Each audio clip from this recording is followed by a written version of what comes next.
Dans cette vidéo, nous allons positionner ces meubles modulaires et les redimensionner en fonction de l'espace disponible. Le redimensionnement des meubles peut se faire dans le projet alors que certaines fonctionnalités des meubles sont exécutées via le mode meuble. Polyboard permet facilement la transition entre le mode projet et le mode meuble et vice-versa. Dans ce projet, la chambre est déjà en place et un ensemble de meubles modulaires prédéfinis est importé dans le projet. Nous devons les positionner à l'intérieur de la chambre. L'espace libre disponible est équivalent à la largeur totale des meubles.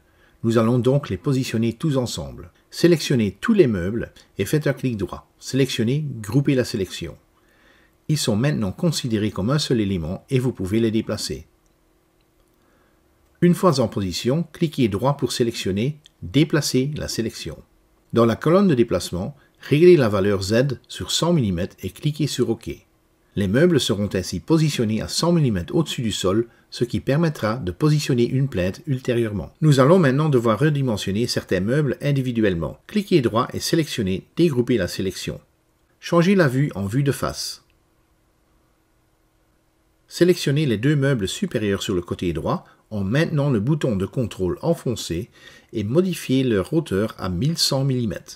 Les meubles seront redimensionnés pour s'adapter correctement à l'espace disponible. Sélectionnez maintenant les autres meubles supérieurs et redimensionnez-les à 950 mm pour qu'ils s'adaptent à l'espace disponible. Sélectionnez maintenant tous les meubles inférieurs et le sol. Cliquez droit et sélectionnez « Créer un fileur ». Dans la fenêtre contextuelle, sélectionnez le bon positionnement à l'aide des flèches. Le résultat est visible dans la fenêtre de visualisation. Cliquez sur OK pour positionner la plainte.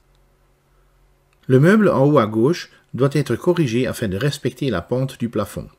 Sur la vue de face DXF exportée, nous avons mesuré les références nécessaires à cet effet. De retour dans Polyboard, double-cliquez sur le meuble pour passer en mode meuble. Utilisez la fonction Toit multipente. Ajoutez un point sur le segment et définissez la valeur X à 565 mm. Ensuite, sélectionnez le point de gauche et définissez la valeur Y à -328 mm et appliquez. Vous voyez la pente qui sera créée. Cliquez sur OK pour confirmer. Fermez le meuble, sélectionnez Enregistrer les modifications dans le modèle et cliquez sur OK. Vous pouvez voir le résultat dans le projet. Regardons maintenant le résultat final dans la fenêtre 3D. Le 3D montre un ajustement parfait de ces meubles dans la chambre. Merci d'avoir regardé cette vidéo.